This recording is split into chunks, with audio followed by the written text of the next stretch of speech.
අද අපි අවධානය යොමු කරන්න යන්නේ මාරම ඉන්ටරෙස්ටිං මාතෘකාවකට. ඒ කියන්නේ අපේ මූලාශ්‍ර වලින් හමුවුණු සම්පූර්ණ කර්මාන්තයක්ම කනපිට හරවන දෙයක් ගැන. අනිවාර්යයෙන්ම. මේක නිකම් වෙනසක් නෙවෙයි. ඔව්. සාමාන්‍යයෙන් අපි මැණික් කර්මාන්තය ගැන හිතනකොට අපේ ඔළුවට එන රූපයක් තියෙනව නේද? අඳුරු කාමරයක් ඇතුලේ අර ඇහැට ලූප් එකක් තියාගත්තු විශේෂඥයෙක් ඉන්නෝ. ඔව් අවුරුදු ගාණක් පුහුණු වුණු කෙනෙක්. හරියටම. ඊටත් එහා ගියාම ලොකු මුදලක් දීලා ගත්තු විද්‍යාගාර උපකරණ තියෙනවා. ඉතින් අපි හිතන්නේ මැණිකක නියම වටිනාකම කියන්නේ ඒ දේවල් අත්‍යවශ්‍යයි කියලා. ඒත් අද වෙනකොටත් ඒ කතාව සම්පූර්ණයෙන්ම වෙනස්. ඔව්. දැන් සාමාන්‍ය ස්මාර්ට්ෆෝන් එකක් අතේ තියෙන ඕනෑම කෙනෙකුට කෘත්‍රිම බුද්ධිය එලෙමත් නැත්නම් AI හරහා අර දෙවන්ත විද්‍යාගාරයකින් ලැබෙන නිර්වද්‍යතාවය ගන්න පුළුවන් වෙලා. ඒක තමයි මේකේ තියෙන ලොකුම පිම්ම.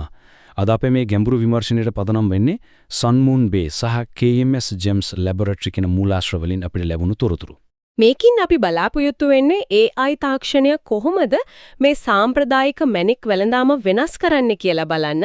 මේක හුදෙක් අලුත් ටූල් එකක් නෙවෙයි සමස්ත කර්මාන්තයම හැරෝම් ලක්ෂයක්. ඒ කියන්නේ විශේෂඥ දැනුම සාමාන්‍ය ජනතාවට ලැබිලා. හරියටම දශක ගණනාවක් තිස්සේ සීමිත පිරිසකට විතරක් තිබුණු ඒ දැනුම දැන් ඕනෑම කෙනෙකුට විවෘතයි. හරි. අපි මේක ලියා ගමු. මට තියෙන ලොකුම කුතුහලය තමයි මේ තාක්ෂණය කොහොමද සාමාන්‍ය අයට මෙච්චර සමීප වුණේ කියන එක.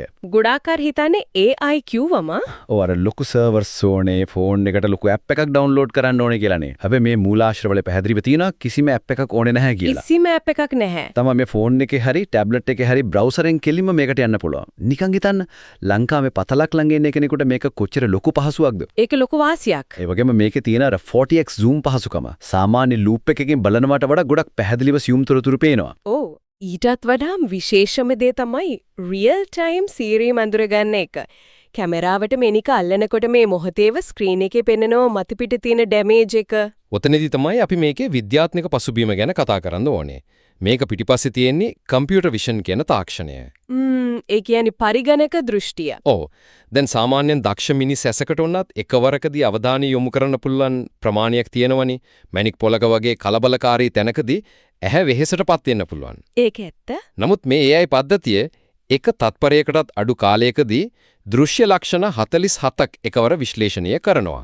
47ක්. ඒ කියන්නේ ඇත්තටම මොනවද මේ සිස්ටම් එක බලන්නේ? උදාහරණයක් විදිහට මේක මැණිකේ තියෙන RGB වර්ණාවලිය ඉතා නිවැරදිව ගණනය කරනවා.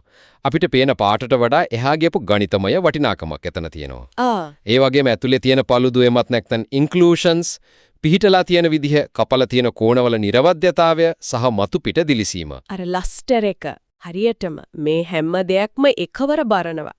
අර ඔයා කලින් කිව්ව සීරීම් හඳුනා ගැනීම වුණත් ආලෝකය සහ සෙවණලි වෙනස් වෙන විදිහ ශනිකව ග්‍රහණය කරගන්න එකක්. මෙතනදී තමයි මේක ඇත්තටම රසවත් වෙන්නේ. මේ වගේ ලක්ෂණ 47ක් තත්පරයකින් විශ්ලේෂණය කරන්න නිකම්ම ඇල්ගොරිතමයක් තිබ්ලා මදිනේ. ලොකු අත්දැකීමක් තියෙන්න ඕනේ. ඔව්. මූලාශ්‍ර වලට අනුව මේක පුහුණු කරලා තියෙන්නේ දැවැන්ත දත්ත ගබඩාවක් පාවිච්චි කරලා. සහතික කරපු මැණික් සාම්පල 15000කට වඩා මේකට යොදාගෙන තියෙනවා. 15000ක් කියන්නේ ලොකු ප්‍රමාණයක්. ඒකනේ මේ ඩේටාබේස් එක ඇතුලේ දියමන්ති 5000කට වඩා තියෙනවා. නිල් මැණික් ඒ කියන්නේ සැෆයර්ස් 3000කට වඩා තියෙනවා. රූබි 2500කට වඩා තියෙනවා. මේ විදිහට එකම වර්ගයේ විවිධ පැහැදිලිතා තියෙන දහස් ගණනක් සාම්පල් එක සසඳලා තමයි අර ශානික ප්‍රතිඵලය දෙන්නේ. ඒ දත්ත ගබඩාව ගැන කතා කරද්දී අපි අනිවාර්යයෙන්ම බලන්න ඕනේ විශේෂම කාරණයක් තියෙනවා. මොකද? දැන් ලෝකයේ වෙලොක් AI ස්කෑනර්ස් තියෙන්න පුළුවන්නේ. හැබැයි ඒව ගොඩක් හදලා තියෙන්නේ යුරෝපේ හරි ඇමරිකාවේ හරි දත්ත මත. නමුත් මේ පද්ධතිය ශ්‍රී ලංකාවේ මැණික් එහෙමත් නැත්නම් සිලන් සැෆයර්ස් සඳහා විශේෂයෙන්ම නිර්මාණය කරපු එකක්. ලංකාවට ආවේනික මැණික් වර්ග 75කට වඩා මේකට ඇතුළත් කරලා තියෙනවා. ඒ කියන්නේ ජාත්‍යන්තර ස්කෑනර් වලට අපේ මැණික් අඳුර ගන්න අමාරු වුණාට මේකට පුළුවන්. ඔව් මේක ලංකාවේ මැණික් වලට වෙනමම අවධානයක් දීලා හදපු එකක්. මම හිතන්නේ ඒක තමයි මේකේ තියෙන ලොකුම වාසිය. මූලාශ්‍රවල තියෙන විදිහට මේ සිස්ටම් එකට රත්නපුර, ඇලහැර, බලංගොඩ සහ ඔක්කම්පිටිය වගේ අපේ ප්‍රධාන පතල් ප්‍රදේශ පවා වෙන් කරලා අඳුර ගන්න පුළුවන්. ඒක ඇත්තදම පුදුම හිතෙන දෙයක්. ඒකනේ. මට තියෙන ප්‍රශ්නේ කොහොමද යන්ත්‍රයකට කියන්න පුළුවන් මේක ඇලහැරින්ද රත්නපුරෙන්ද ආවේ කියලා? මෙහිදී වඩාත්ම සිත් ගන්නා කරුණ නම් මේක නිකන් ඉන්ටර්නෙට් එකෙන් ගත්ත පින්තූර වලින් හදපු එකක් නෙවෙයි. මේක පිටිපස්සේ තියෙනවා වසර 15කට වඩා පැරණි කොළඹ විද්‍යාගාර දත්ත. ඒ කියන්නේ අවුරුදු 15ක් තිස්සේ අපේ විශේෂඥයෝ බලපු දත්ත. හරියටම. භූගෝලීය වශයෙන් ගත්තොත් රත්නපුරේ පසින් හැදෙන මණිකකයි ඇලහැර පසින් හැදෙන මණිකකයි රසායනික සංයුතියේ සියුම් වෙනස්කම් තියෙනවා. ඒ වෙනස්කම් මණිකේ ඉන්ක්ලූෂන්ස් වල රටාවෙන් සහ ආලෝකයේ පරාවර්තනීය වෙන විදිහෙන් පේනවා. අර අවුරුදු 15 දත්ත නිසා AI එකට පුළුවන් ඒ පතල් ප්‍රදේශවලට ආවේනික රටාවන් අඳුරගන්න. ඒකනම් මාරයි භෞතික විද්‍යාගාරයක දැනුම සම්පූර්ණයෙන්ම ඩිජිටල් කරලා. ඒ වගේම මම දැක්කා මේ සිස්ටම් එක කොළඹ මැණික් වෙළඳ පොලේ එදිනදා වෙනස් වෙන මිල ගණන් එක්ක ලයිව් ප්‍රයිසිං ඩේටා එක ඔව් ඒකත් එක්ක කෙලින්ම සම්බන්ධ කරලා තියෙනවා චේලා. ඒ කියන්නේ මැණික අඳුර ගන්නව විතරක් නෙමෙයි ඒ වෙලාවේ කොළඹ මාකට් එකේ මිලත් බලා ගන්න පුළුවන්. ඒක ව්‍යාපාරිකයන්ට ලොකු වාසියක්. ඔව් මේ සේවාව සපයන KMZ ලැබොරටරි එක පිහිටලා තියෙන්නේ රාගල හල්ග්‍රනෝය කියන ප්‍රදේශයේ. ලංකාවේ ඉඳන් මේ වගේ ජාත්‍යන්තර මට්ටමේ දෙයක් කරන එක ලොකු ජයග්‍රහණයක්. අනිවාර්යයෙන්ම දැන් අපි මේකේ නිර්වද්‍යතාවය ගැන කතා කරොත් මැණික් වගේ ලොකු මුදලක් යන බිස්නස් එකක වැරදීම් වෙන්න බැහැනේ. පැහැදිලිවම. මම දැක්කා මේකේ ඇකියුරසි එක ගැන පුදුම හිතන ගණන් වගේක් తీරුවා. දියමන්ති හඳුනා ගැනීමේදී මේක 90%ට ගැන නිර්වද්‍යතාවයක් පෙන්වනවා. ඔව්. ඒ වගේම ලංකාවේ නිල් මැණික් වලට 97%යි, රූබි වලට 95%යි. ඇයි මේ ප්‍රතිශතය ගලෙන් ගලට වෙනස් වෙන්නේ? ඒක හොඳ ප්‍රශ්නයක්. දියමන්ති වලට 98ක් එන්නේ ඒකේ තියෙන වර්තනාංකය. ඒ කියන්නේ රිෆ්‍රැක්ටිව් ඉන්ඩෙක්ස් එක සහ ආලෝකයේ හැසිරෙන විදිහ ගොඩක් සුවිශේෂී නිසා. දියමන්ති කපන සම්මත කෝණ එහෙමත් තියවනේ. හරියටම. ඒ නිසා ඇල්ගොරිතම් එකකට දියමන්තියක් අඳුර ගන්න ලේසි.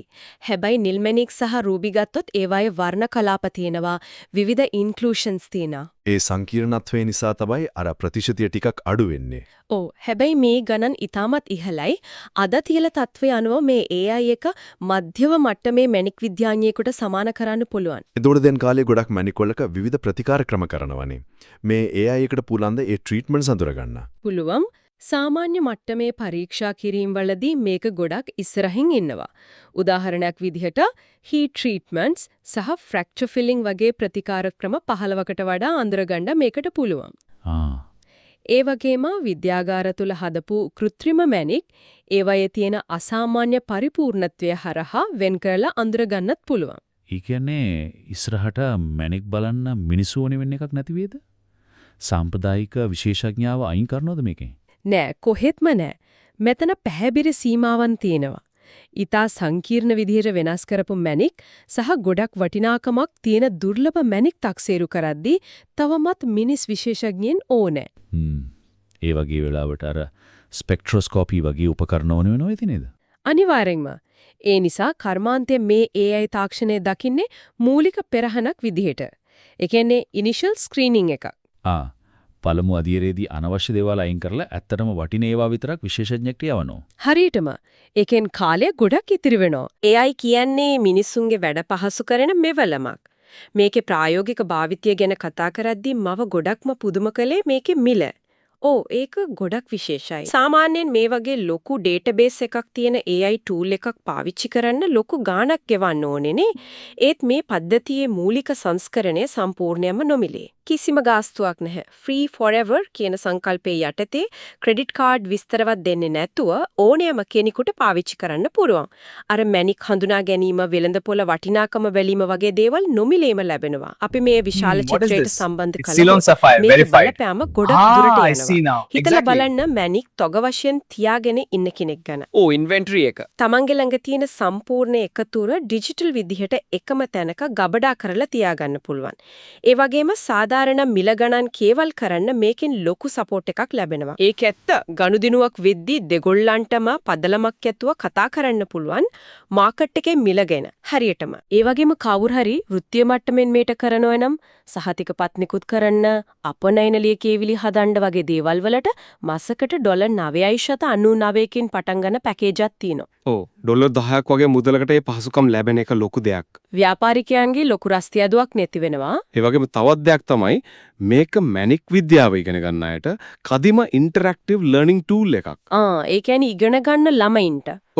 මේ සිස්ටම් එක ඇතුළේම ස්පෙસિෆික් ග්‍රැවිටි එහෙමත් නැත්නම් විශිෂ්ට ගුරුත්වය මනින කැල්කියුලේටර් එක සහ RI පරීක්ෂා කිරීමේ පහසුකමක් තියෙනවා. ඒකෙන් මැණික් වර්ග කීයක් විතර බලන්න පුරුවන්ද? මැණික් වර්ග 200කට වඩා පරීක්ෂා කරන්න පුළුවන්. අලුතෙන් මේ ෆීල්ඩ් එකට එන කෙනෙකුට මේක සම්පූර්ණ විද්‍යාගාරයක් සාක්කුවේ දාගෙන ඉන්න වගේ වැඩක්. ඒක ඇත්ත. අපි මේ කතා කරපු දේවල් පොඩ්ඩක් සාරාංශ කළොත් ඉස්සර ලොකු මුදලක් කාලයක් වියදම් කරලා කරපු දේවල් අද සාමාන්‍ය ෆෝන් එකෙන් තත්පර කීපයකින් නොමිලේම කරගන්න පුළුවන් මට්ටමට ඇවිත්. ඔව්. විශේෂයෙන්ම අපේ ලංකාවේ මැණික් වලට මුල් තැනක් දීලා තියෙන එක ලොකු දෙයක්. ඉතින් මේ හැම දෙයකින්ම අදහස් වෙන්නේ මොකක්ද? අපිට හිතෙන්න පුළුවන් තාක්ෂණය ගොඩක් සංකීර්ණයි කියලා. හැබැයි අද ඒක කොච්චර සරල වෙලාද කියන එක මේකෙන් පේනවා. නව දැනුම එක්රැස් කරන එක අපිට කොච්චර වැදගත්ද කියන එක තහවුරු වෙනවා. ඒ වගේම අද සාකච්ඡාව ඉවර කරන්න කලින් මම හිතනවා මේකත් එක්ක බැඳුණු තවත් ගැඹුරු කාරණයක් ගැන අපි හිතලා බලන්න ඕනේ කියලා. ඒ මොකද්ද? තාක්ෂණය කොච්චර දියුණු වුණත් මේකෙන් අනාගතය ගැන දාර්ශනික ප්‍රශ්නයක් මතුවෙනවා. හිතලා බලන්න යන්ත්‍රයකට පුරුවන් නම් මැණිකක තියෙන හැම ලක්ෂණයක්ම 100%ක්ම අඳුරගෙන ඒකට මිලක් නියම කරන්න. ඔව්. අනාගතයේදී මේ වටිනාකම තීරණය කරද්දී මිනිස් හැඟීම් වලට තියෙන ඉඩ සම්පූර්ණයෙන්ම නැති වෙලා යාවේද? ඒක ලොකු ප්‍රශ්නයක්. සමහර විට යම්කිසි දෝෂයක් තියෙන හැබැයි ඒ දෝෂය නිසාම 아무තු ලස්සනක් ආපු නිල් මැණිකක් දැක්කම අපේ හිතේ ඇතිවෙන හැඟීම යන්ත්‍රයකට තේරුම් ගන්න පුළුවන්ද? සැබෑ සුන්දරත්වය තක්සේරු කරන එක දත්ත සහ ඇල්ගොරිදම් මත පදනම් වුණු යන්ත්‍රයකට විතරක් බාර දෙන්න පුළුවන්ද? ඒක ඇත්තටම අපේ දැක්ම වෙනස් කරන අපූර්ව සිතුවිල්ලක්. යන්ත්‍රවලට දත්ත කියවන්න පුළුවන් වුණාට රසවින්දනයක් නෑ කියන එක අපි හැමෝම මතක තියාගන්න ඕනේ. අනිවාර්යෙන්ම. ඒ වටිනා සිතුවිල්ලත් එක්කම අද දවසේ මේ අපූර්ව තොරතුරු ගවේෂණය මෙතනින් ඉවර කරන්නයි අපි සූදානම් වෙන්නේ.